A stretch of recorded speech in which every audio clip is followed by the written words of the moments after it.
Hey guys, I'm still in Mexico right now, just trying to record some videos for UFC 226, my pre-fight analysis and my fight picks. So if you hear any music in the background or anything in the background, to be honest, it's the loudest resort I've ever stayed in my life. Anyways, please disregard it. My apologies. So we're talking about Uriah Hall versus Paulo Costa. Borrachinha. The Borrachinha that's been shot out of a cannon. Okay? Easy. No pre-fight analysis needed. Only fight pick. Borrachinha by absolute slaughter. Any round. Just kidding. I will give some pre-fight analysis. Uriah Hall is a good fighter. What I'm going to do is I'm going to go back to a comment. I don't have the internet here, but I will go back to a comment that I read on one of my videos regarding Uriah Hall.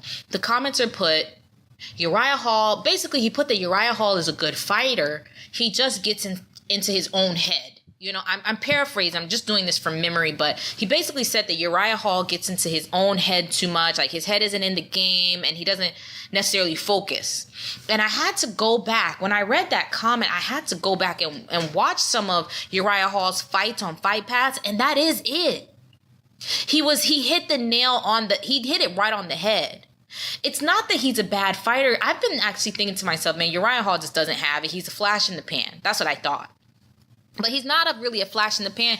There's just a certain fighting spirit that you have to fight MMA. And Uriah Hall has a fighting spirit that's more set up for like old school martial arts. You know, like old school martial arts would say, respect to your opponent, respect to martial arts, and respect. It was all about like respect, and there was like a hierarchy, and belts mattered, and all of this stuff mattered. And MMA, it's just none of that shit matters, to be honest. A black belt could come in there. Remember, DJ went out there and he arm barred Wilson Hayes. Wilson Hayes is a black belt in jiu-jitsu. DJ came out, he said, I'm a white belt in jiu-jitsu. I'm a white belt. Because none of that matters. And that's exactly what he's saying. He was saying, I don't care what y'all are talking about. I'm going to beat this guy because this is MMA.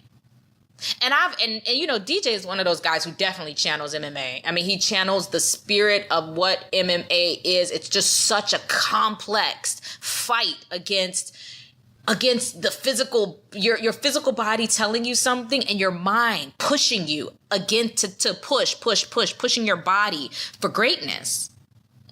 DJ does that. Uriah Hall does not.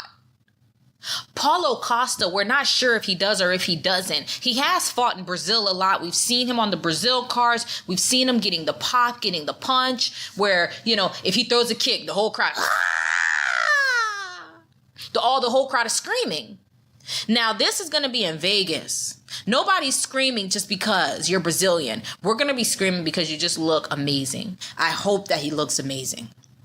Because he really does, to me, he looks like the type of guy that just, he looks like he could just run through that middleweight division, at least up to the top. At least up to the top. You know, I can't see him just running straight through like a Robert Whittaker or a Yoel Romero. But he can get through those bodies because the middleweight division, it's really the same guys that it's been for a while. It's the exact same guys that it's been for a while. When they were able to get out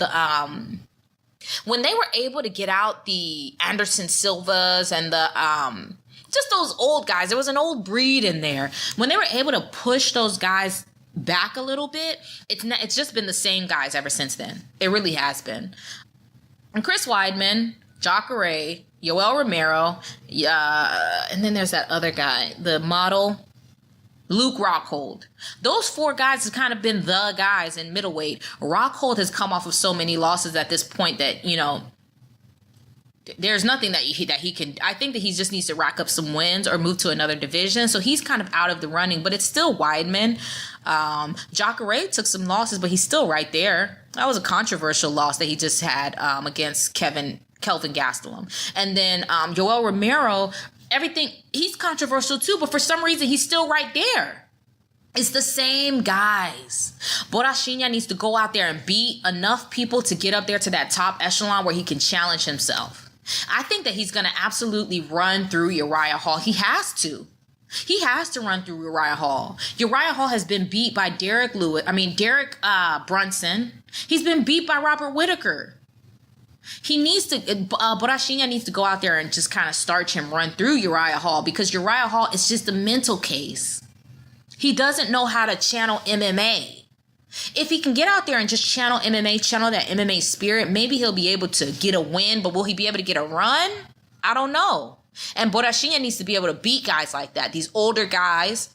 I think that Paulo is 20. He got to be like 28 now. He's got to be only like 28. 27. I don't know. I think he's got to be like 27, 28. These guys need to go out there and push out these older fighters. Borrachinha fights Uriah Hall, starches him. He can then go up and fight a name like a Derek Brunson, fight another name like a Yoel Romero, fight another name. That's how the middleweight division is. It's just a bunch of names that he can put on his resume. And then when he gets older, he can move up to 205. You get what I mean? It's just, he's that next guy. Easy fight pick. It's Paulo Costa. I think that Paulo Costa is going to beat Uriah Hall. I hope that he beats him in the first round. Let me think. First round submission.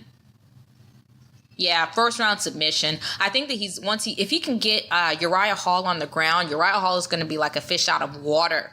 And he can get him, and then get him in one of those triangles. One of those, I can't see him doing rear naked anything, but he can definitely get him in a triangle because he will be in mount most of the time. Anyways, I think Paulo Costa is going to take the win. Let me know who you guys think is taking this one home.